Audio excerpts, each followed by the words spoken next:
On this Saturday night, Rogers says it's responsible. The CEO's message to customers. I apologize. We all here at Rogers apologize for the outage. For the nationwide network failure and why it could happen again. The federal apology more than a century in the making. They were told that it was a white man's war. Trudeau's message to descendants of Canada's only black military battalion. Plus, Sri Lankans stormed the presidential palace as the heads of government vow to step down amid the country's worst economic crisis in 7 decades.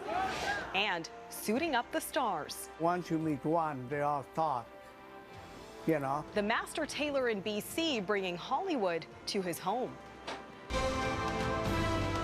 Global National with Farah Nasser. Reporting tonight, Neetu Garcha. Good evening and thanks for joining us. Rogers Communications says it's restored mobile and internet service for the vast majority of its customers. A network-wide outage caused chaos across Canada yesterday, with service still spotty for many people on the Rogers network today. The company's CEO has apologized for the disruption, saying Rogers will do better. But experts say without more competition, history is bound to repeat itself. Brittany Rosen tells us what went wrong and what's being done about it in our top story tonight. I apologize. We all here at Rogers apologize for the outage. Rogers is saying sorry following a nationwide outage that left millions of customers without internet access, cell phone and cable services for most of Friday. Contrary to what many thought was a cyber attack, one of the country's largest telecom networks admits it's responsible for the widespread service disruptions. We've narrowed the cause to a network system failure. We had a maintenance upgrade in our core network, and that caused our routers to malfunction. The malfunction affected pretty much everything Canadians use on a daily basis: emergency services, travel, and they were really hooped and not able to, in this busy season coming out of COVID, to make critical sales. Interac says services are back after debit and mobile banking transactions came to a halt. Rogers admits it has not fully restored services to everyone across the country as of Saturday. It plans to credit customers for 2 days' worth of service. For some people, that'll be enough, but for other people who are inconvenienced, is a $15 or $20 credit really going to cut it? This is the second time in the last 2 years Rogers has had a nationwide outage, and the company's president and CEO could not say for certain it will not happen again. I'm committed to make sure that we are doing everything to ensure the resiliency of our network. Without a definitive plan B, the ordeal has called into question the competition, or lack thereof, in Canada, with Shaw, Bell, and Rogers dominating the telecommunications playing field. Competition's a good thing, and it works for everyone in such an impactful way. And I can only think that something like this elevates the conversation around internet service providers. Given the major disruption, there are now calls for a public inquiry into the outage and for the CRTC to investigate. Brittany Rosen, Global News, Toronto. A historical moment today in Nova Scotia as Prime Minister Justin Trudeau apologized to the loved ones of Canada's only World War I black military unit. Members of the No. 2 Construction Battalion had faced extreme racism and prejudice while serving their country. Alexa MacLean was at the ceremony and has more on the event and what the PM had to say.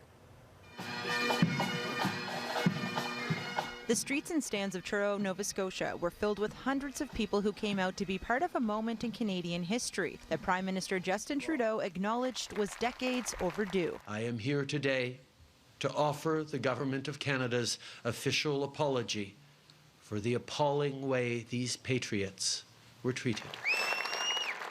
The surviving sons and daughters of men who served in the No. 2 Construction Battalion were greeted with a standing ovation. In attendance for the first federal government apology to black Canadians for overt anti-black racism shown during the First World War. What do you think your dad, Elmer, would think today if he were here? He'd have been right there talking and telling them about, you know, the war and all this and that.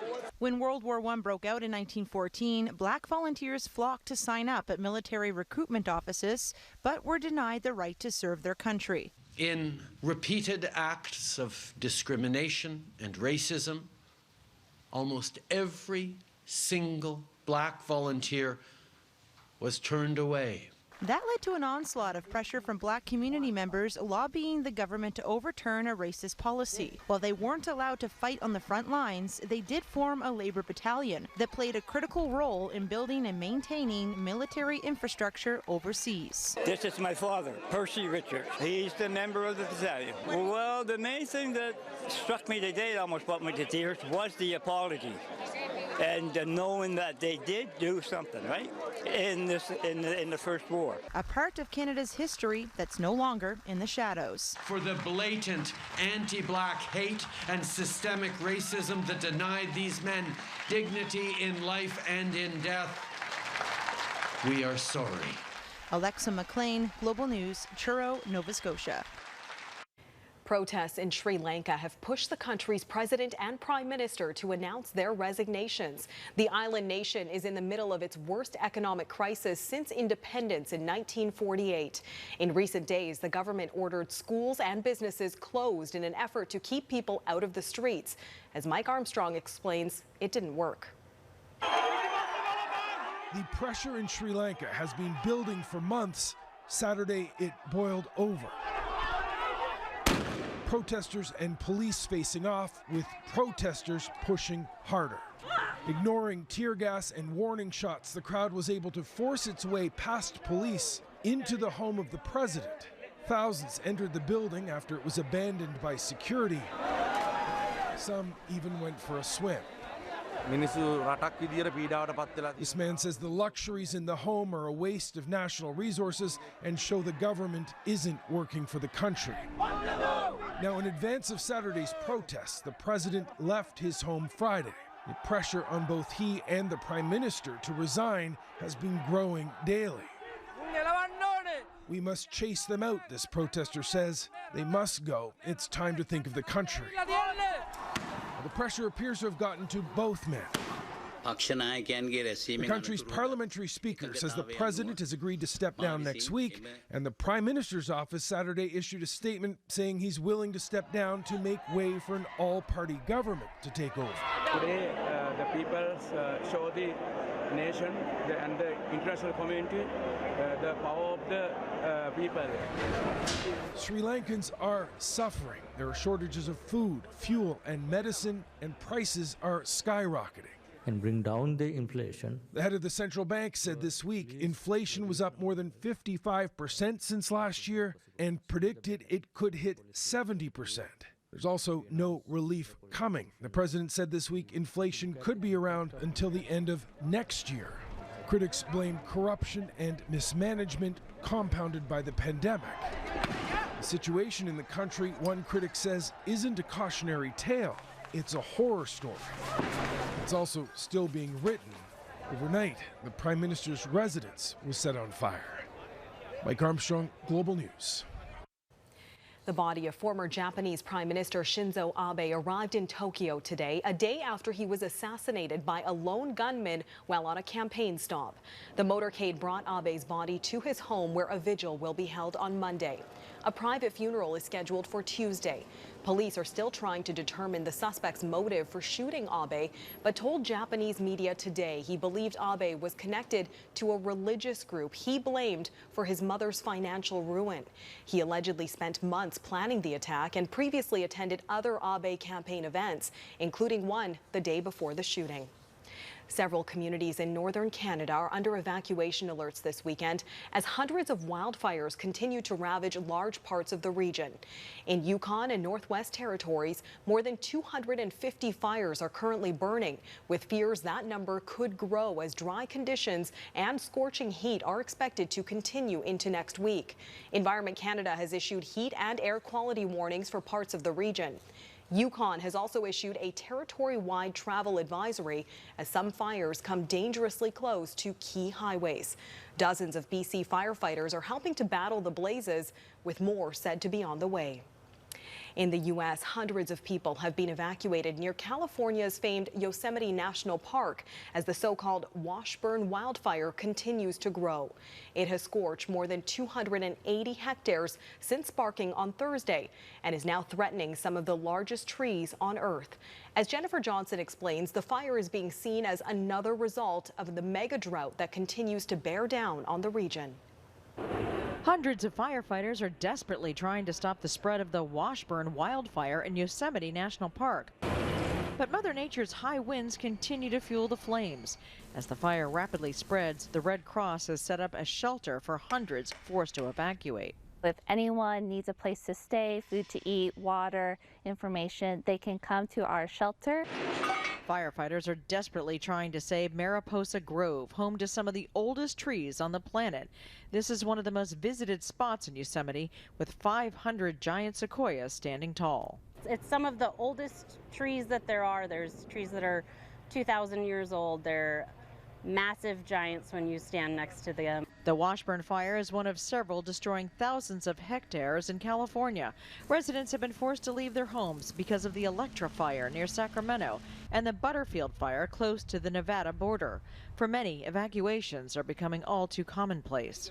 Having lived in 2 locations prior to this that had mandatory evacuations, it's pretty disconcerting. We were just sitting out, smoking our meat on the barbecue, and I saw the smoke coming overhead. So we hooked up the trailer, grabbed the goods, and out we went. California and other parts of America's West have been suffering through a 22-year mega drought, more than 2 decades of below-average precipitation. Experts blame human-created climate change for the severe conditions. Wildfires have destroyed up to a fifth of Yosemite's 75,000 giant sequoias in just 2 years. Everybody's been training and preparing for this, and that's what everyone is here to do, fight that fire. This mega drought also has rivers in Texas drying up. Great Salt Lake in Utah almost bone dry. That is kicking up dust storms affecting the health of millions in the state. And California's wildfire season is now becoming an almost year-round crisis. Jennifer Johnson, Global News, Washington. From travel tie-ups to claims in court. My wife and I decided, well, let's take on Air Canada. Coming up, this couple's successful suit and what it could mean for your next trip. Plus, Australia comes to terms with the climate reality of consecutive disasters. The busy summer holiday season is bringing endless horror stories from people traveling by air. Passengers are looking for ways to stand up for themselves and receive justice for the way they're being treated. As Ross Lord reports, some Canadians are taking their fight with the big airlines to small claims court. When Air Canada disrupted their round trip to Florida, Rob and Adrian McNabb did something unusual. They sued the airline in small claims court. My wife and I decided, well, let's take on Air Canada. And as the process turned out, I was able to prove that, yes, they were in the wrong and they had to pay. They won a $3,000 judgment, a victory that could help the escalating number of other Canadians who feel they've been mistreated. There's the Ottawa man who flew Air Canada to the Caribbean for his upcoming wedding. Obviously bought everything in Canada, packed it all up. My suit, my shoes, my tie, my all the accessories and everything, cufflinks, the whole works. Everything is in my luggage, and luggage never arrived. This BC man, who says WestJet changed his flight itinerary, then told him he's on the hook for rearranging it. I did exactly what they said, and in the end of it, they charged me $1,200 more. And then they refused to give me back the difference. And they won't even talk to me anymore. And the Air Canada customer whose changed flight schedule was blamed on poor weather. I find it odd, very odd, that they would know 2 weeks in advance that bad weather would cause a 15-minute delay. An airline that's funded in part by tax dollars from those very same customers. It is an atrocity what they're getting away with. How can they get away with it? The Trudeau government's Air Passenger Bill of Rights is supposed to protect passengers, forcing airlines to rebook or compensate for disruptions. But advocates say those protections are being ignored. Often passengers complain that their flight was canceled, but they cannot even reach the airline. In statements to Global News, both Air Canada and WestJet insist they are meeting their obligations. The Canadian Transportation Agency says it's issued almost $100,000 in penalties against the airlines for violating the Passenger Bill of Rights. But advocates say, considering the widespread chaos, penalties should be much higher. The airlines just aren't thinking ahead. They took our money to begin with, they booked our times, and every single flight we've booked in the last 3 years has been changed at some point in time. The McNabbs have launched a second lawsuit in small claims court, this one against WestJet, a last resort they'd rather not turn to every time their plans for a relaxing retirement trip are upended. Ross Lord, Global News. Ahead, changing the conversation around climate change in Australia, gripped by dangerous floods. You're watching Global National. The areas around Sydney, Australia are finally seeing some relief from flooding after nearly a week of downpours. About 47,000 people are still out of their homes, down from about 60,000 on Thursday after yet another devastating flood in the region this year. It comes at a time when the climate change debate is starting to shift in Australia, following years of skepticism about the science and solutions. Redmond Shannon has more. The scale of the flooding in and around Sydney has been enormous, but it's the pattern of repeated inundation that has exhausted many residents, like Kevin. It's all over. I'm going to move. Some have seen their communities flooded 2, 3 or even 4 times this year alone. Absolutely devastated. It's really hard. Scientists say the effects of the La Nina weather phenomenon and climate change have combined to cause this recurring nightmare. But some affected Aussies like Gay Peters reject the notion that man-made climate change is a factor. I think it's garbage. Sorry, it happens all the time. It's the flow, ebb and flow. Yeah, I don't believe it's anything to do with climate change whatsoever. Her opinion is not that unusual in Australia, a country where you'll often hear something like this on major media outlets. You know, if the global warming scaremongers and carpetbaggers were right, none of this we're seeing now would actually be happening. We wouldn't, for a start, be having one of our coldest ever starts to a winter. Climate activists say the media influence of Aussie-born Fox News founder Rupert Murdoch has delayed widespread acceptance of climate science. But attitudes began to shift 2 years ago when bushfires burnt 250,000 square kilometres of forest. Because of the ongoing flooding on the East Coast and because of the relentless fire seasons that we're having, everyone is realising that climate change is here and now. And I think that that has really kind of passed through the psyche of the community. That was reflected too in May's elections. The opportunity for Australia to be a renewable energy superpower. New Prime Minister Anthony Albanese's emission reduction targets go further than his predecessor Scott Morrison, but reaching them will involve unpopular decisions. Just like in Canada, the fossil fuel industry in Australia generates revenue and jobs. Redmond Shannon, Global News, London. Coming up, Made in Canada style on the big screen. The neighbors came rushing in. They said, "Was that Donald Sutherland in here?" I says, "Yeah, it was." The talented BC Tailor suiting up Hollywood stars from his home.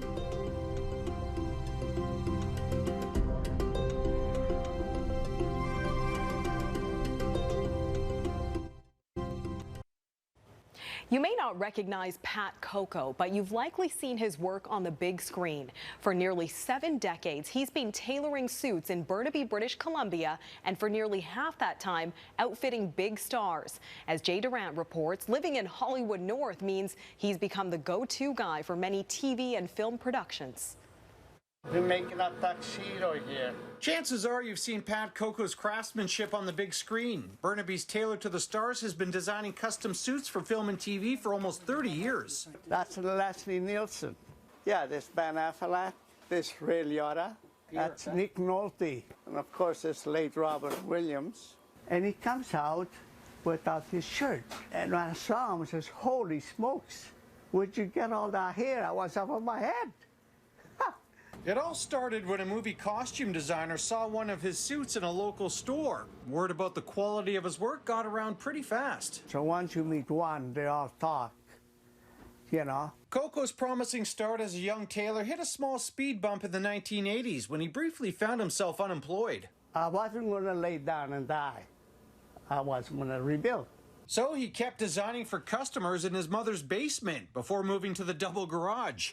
In 1990, he relocated Seville Tailors to its current location in Burnaby, which means some star sightings in the neighborhood. And down there, of course, is Donald Sutherland. Oh, he was right in the shop here? Right in the shop right there. After they left, the neighbors came rushing in. They said, was that Donald Sutherland in here? I says, yeah, it was. Out of all of his unique creations over the years, one stands out for Coco. Look at that. This suit Sean Bean wore in Snowpiercer is his masterpiece. That's one of your finest creations? It is. I call it Mona Lisa. With Hollywood North ramping up again, the phone is ringing off the hook, which has the Tailor to the Stars working some very long days. As long as my health is good, and God willing, and what else am I going to do? It keeps me going. Jay Durant, Global News. You know. And he looks sharp doing it. And that is Global National for this Saturday night. I'm Neetu Garcha. Tonight's Your Canada is this month's drone light show in Selkirk, Manitoba. We love seeing your Canada. Please keep emailing your photos to viewers@globalnational.com. I'll be back here tomorrow. Until then, good night.